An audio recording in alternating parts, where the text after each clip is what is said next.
Nothing has changed. No one listened.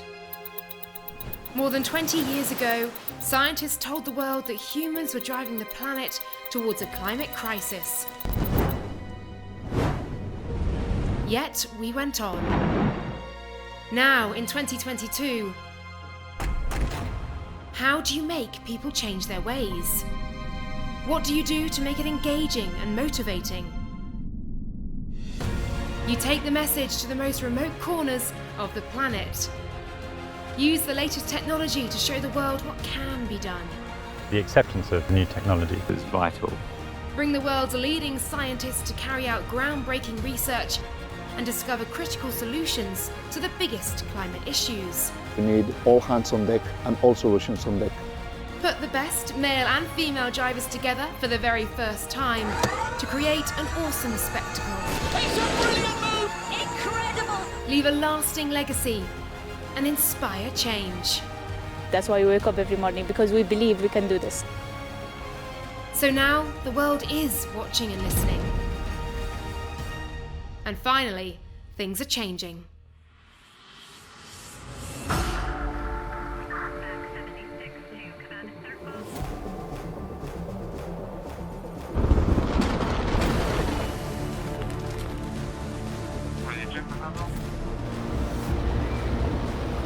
Prepare to be aggressive.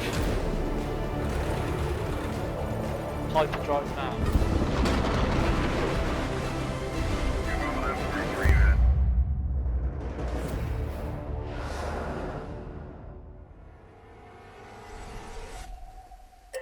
This time on Electric Odyssey, we go behind the scenes with Abt Cupra and Jutta Kleinschmidt during a dramatic weekend for the team. We never give up.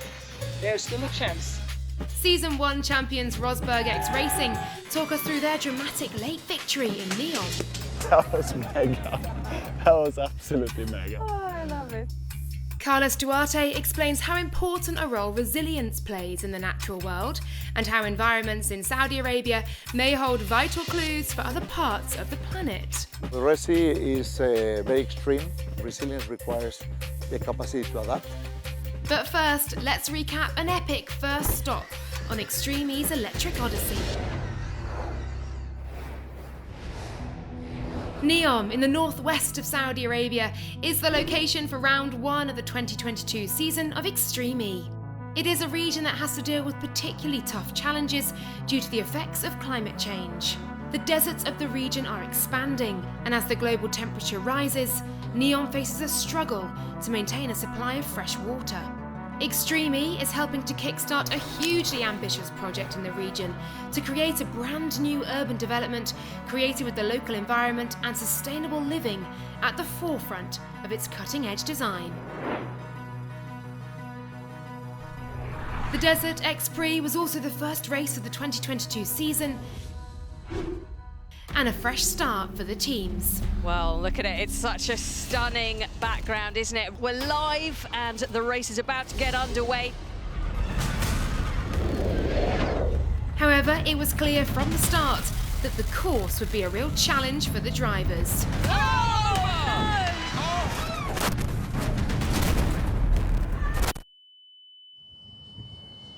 Chris, talk to me on the radio. Talk to me. Are you okay? Are you okay? So sorry. A dramatic start in qualifying for Veloce's Christine GZ. And as the wheel-to-wheel racing began, the battles on track were spectacular, with the course setup allowing for plenty of overtaking opportunities. Sainz kicks the car up over the grass. Alatia makes a pass up the inside. Absolutely stunning move. Oh, some contact between them. Contact between Sainz and Alatia. Up and over the first crest. Oh, sideways to Gutierrez. Gathers it up, slides out wide. Molinaro going to come through the gap now. Yes, you got the position going. Oh, contact on the exit. This is feisty stuff from Molinaro. She is going for Christopherson. She knows they're the current reigning champions of that car. Come on, we have one chance. Ferocious racing resulted in last year's top teams, X44 and RXR, securing their places in the final. They're going to race down the hill. Christopherson jumps to the inside line. He's going to use the gas now, try and pass Mullins on the run down the hill. Side by side towards the finish line. Johan Christopherson for RXR, the reigning champion, shows his class, nicks the victory at the line. With 3 spots left, the remaining teams had nothing to lose. Okay, Timmy, you can do this, you can do this. Just get your rhythm, smooth braking, and get them out of 4.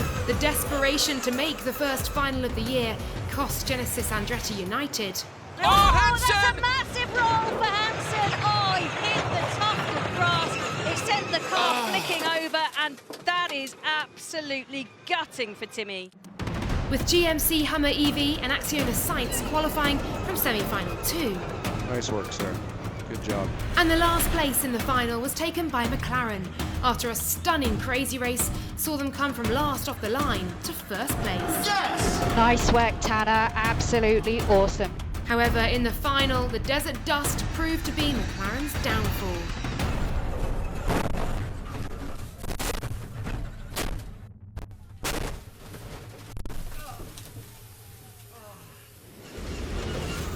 After a staggered restart, Johan Christopherson, starting back in 3rd, drove a remarkable second lap for RXR. It is Christopherson who's managed to take the lead, but he goes really wide. Proving once again that he is one of the best off-road drivers in the world. Johan Christopherson, the reigning champion, crosses the line to take the win in round 1. Yes! Yes! We'll be hearing from the winners, Johan Christopherson and Michaela Arlen Kochelinski, later in the show on how they managed to pull off such an incredible victory.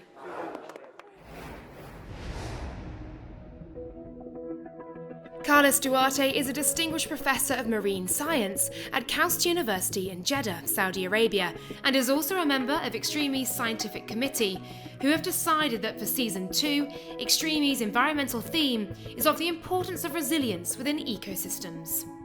We look, for instance, at a Saudi palm tree that doesn't look as robust as a British oak. Still, when the wind blows, it will start bending, and by bending it will be adapting to resisting that wind, but then when the wind stops, then it recovers the position. That capacity to bounce back is resilience. Resilience is not just about a tree resistant. Resistance is about a whole society. So it's a whole ecosystem that needs to be resilient. If only one part is resilient, then the ecosystem breaks. As a critical part of the planet's ecosystems, we humans also need to demonstrate resilience, as our behaviours and how we adapt them will play a vital role in the future of the planet. Our behaviours do have a huge collective impact when we aggregate them together on climate change through our choice of transportation or our food. So adapting to be able to reduce our daily consumption of resources is an element of resilience, because that means that when those resources might not be supplied, we continue to perform and live our lives without a major disruption. So we can really contribute to build resilience by decreasing our use of resources and therefore our footprint on the climate. A local example of a resilient ecosystem to this region of NEOM is the Red Sea, a salty, narrow and warm body of water that lies between Africa and Asia. It may hold the key to helping marine ecosystems in other parts of the planet. So the Red Sea is very extreme and is the warmest of all seas. So the maximum temperature in the surface reaches 36 degrees compared to about 30 in all other tropical seas. It receives no fresh water, it's surrounded by desert, and it's also oxygen poor. So it's really, really extreme, and the life that has been able to evolve and cope with those extreme conditions is also extreme in its capacity to resist forces like climate change. So the fact that we have beautiful coral reefs, still pristine, and with high biodiversity and with no evidence of decay in the Red Sea, with the warmest temperatures of all seas in the planet, give us hope that we can learn how to support other coral reefs elsewhere, which are now struggling with rising temperatures. Sea turtles are an important species of the Red Sea, and Extreme have been working with the local Bahr Foundation over the last 12 months on a project to protect important breeding areas in the region as part of its legacy programme. Almost exactly a year ago, we were sitting by the shore of the Red Sea in a place called Ras Beridi, That is a place that until now did not have a specific protection. Right now there's a conservation program that not only tracks the activity of the turtles, their reproduction, their movement around the site, but also relocates eggs that the turtles have laid too low and are at risk of being flooded to safer grounds.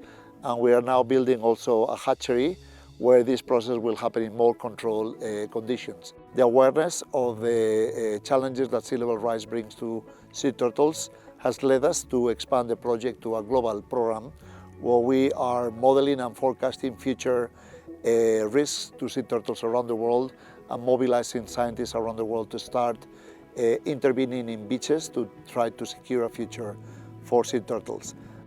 Sea turtles have shown resilience because they've been around us for 100 million years, but now they need a helping hand, and Extreme E and the BAF Foundation are now delivering that helping hand.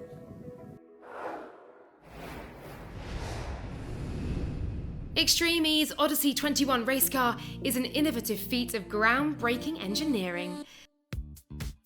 No electric vehicle has ever been designed to withstand such physical challenges across numerous environments and terrains.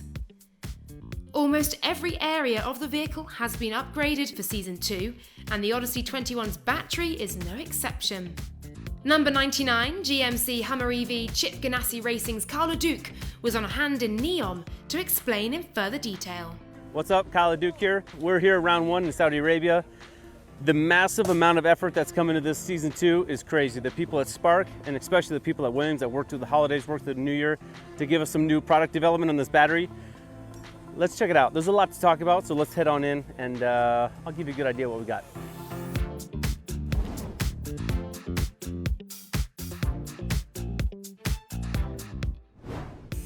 This is it. This is the back. The trunk is off. We have these new cooling systems. Last year we ran with some air ducts coming in here to kind of blow air through the battery and chill it, but now we literally have water running through it. So now we have a system that tucks it into this top plate. Williams has built this cooling system that's insane, that brings the power and the heat up to the top plate, gets the top plate super hot. A lot of passageways, you know, CNC cut through it. The water will chill it. Bring that water over to this chiller, take the heat out of that water, send colder water back into the race car. And all of this, obviously, like Extreme E style, is run off renewable energy. We can charge faster, start colder, run harder, run longer. During the racing in NEOM, we followed the fortunes of the App Cupra team, with Jutta Kleinschmidt giving us behind-the-scenes access to her race weekend. Our first day in the new season here in Saudi Arabia for Extreme E. Free practice gave Jutta and the team a first chance to get to grips with the desert terrain. Challenging, huh?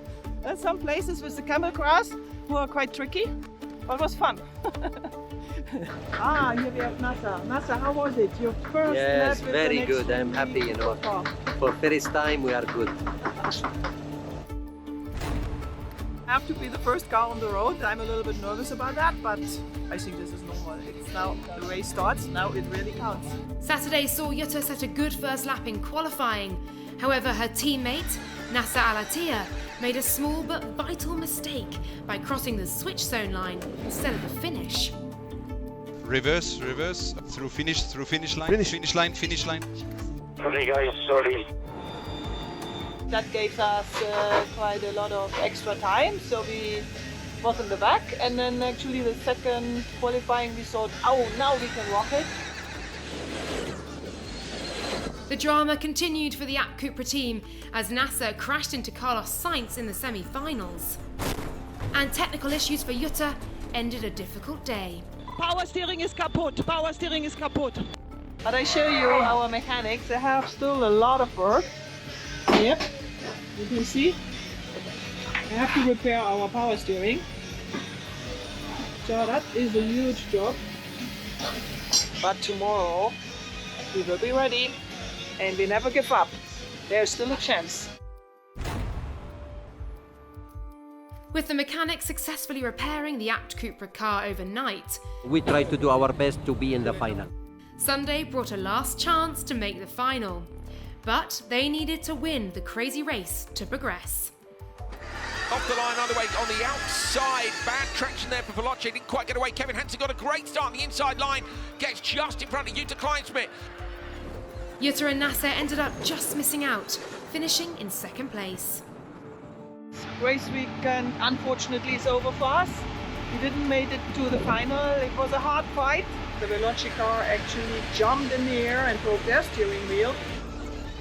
Bad bounce, Veloce machine runs wide over the grass, just holds on. McLaren have gone out super wide. Woolrich still on the inside line, but has lost some pace. I was blocked behind, and then Emma could pass outside everybody. Yeah, that's why we couldn't win the race. We have to watch the other final now. That hurts a bit. But on the other hand, we say, okay, that was our first race together.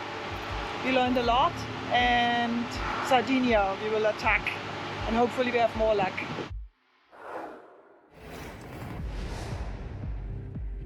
During Season 1, Extreme E joined forces with CounterSyn, the world's largest community of people and organisations taking action on climate change.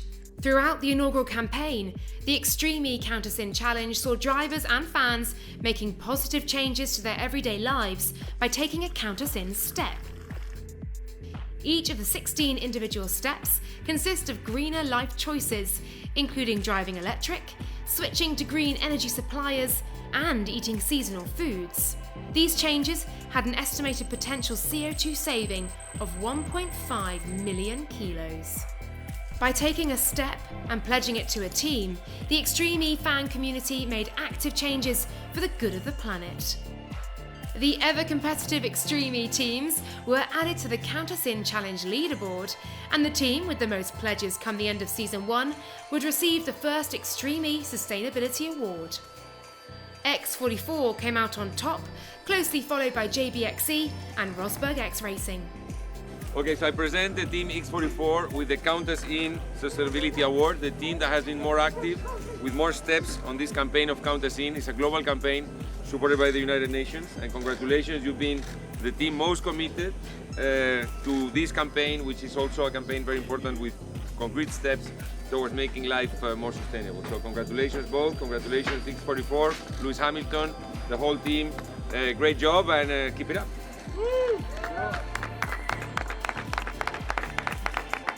The CounterSyn initiative has returned for Season 2, and the championship is urging fans to take further climate action through their passion for the sport. It's important for us to make an impact off and on the track, so please join us by taking an action today.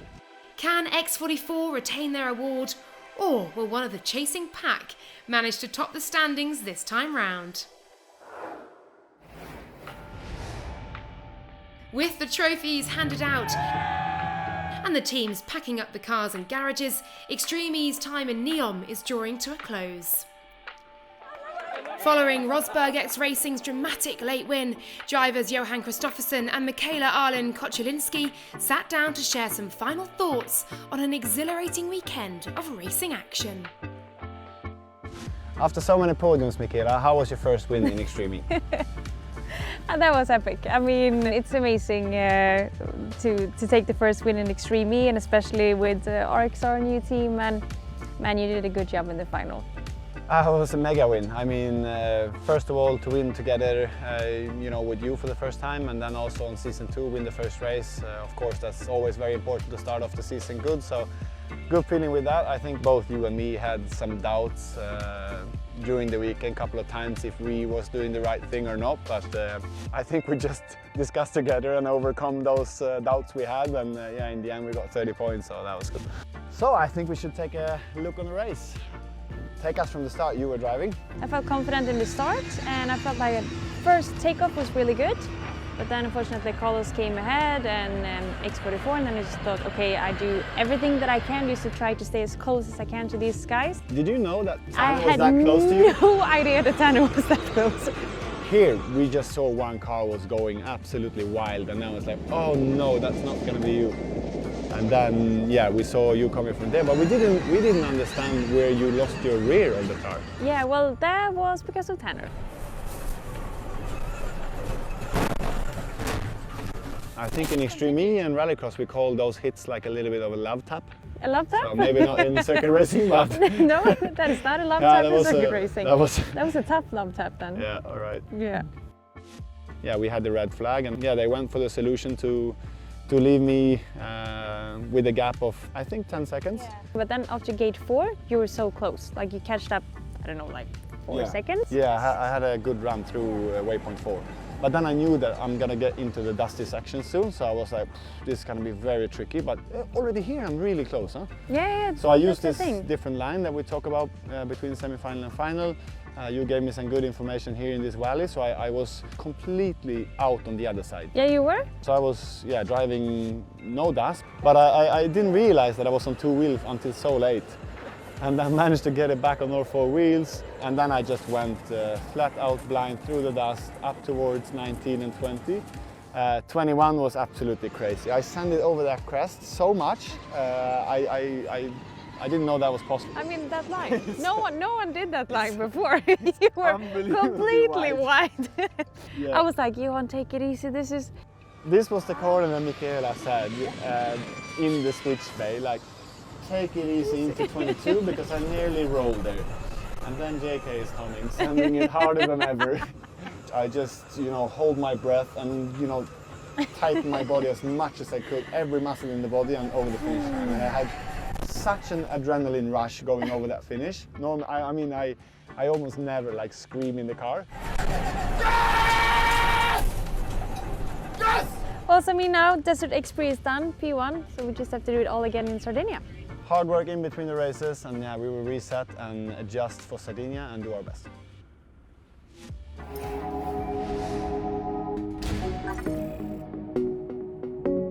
Following on from a hugely successful first year for Extreme E, CEO Alejandro Agag is working on an expansion to the competition, Extreme H.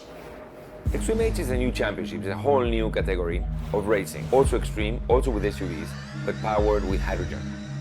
We think that mobility will have many solutions. We think that battery cars will be a big part of the solution.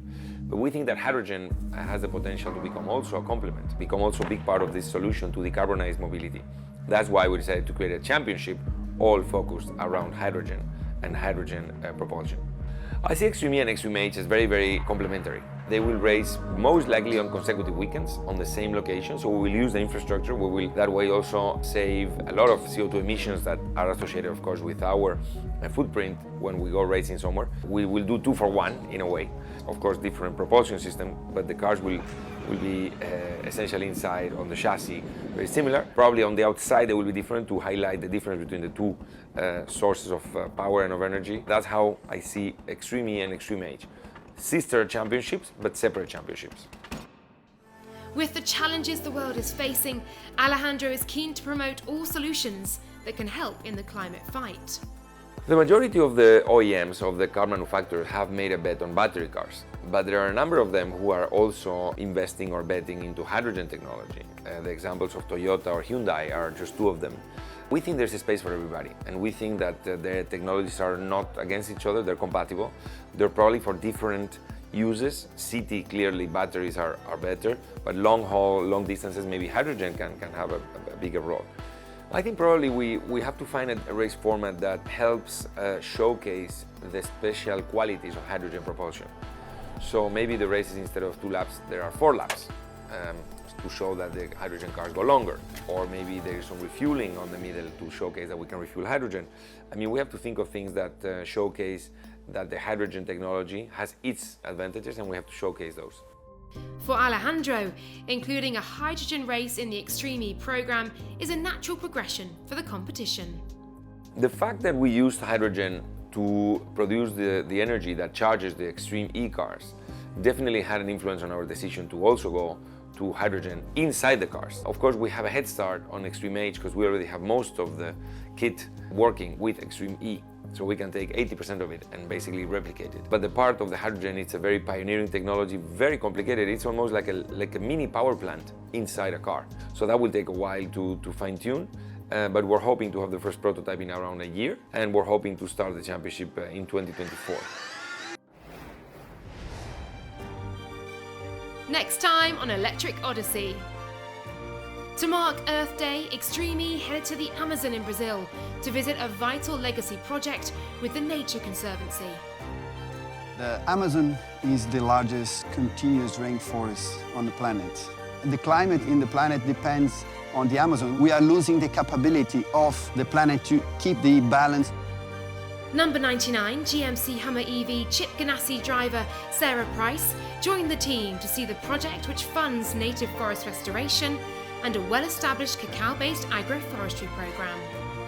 When it comes down to actually seeing it firsthand, what's happening in the rainforest and the action these farmers that Extreme E supports are doing to make a difference, it's pretty incredible to say the least.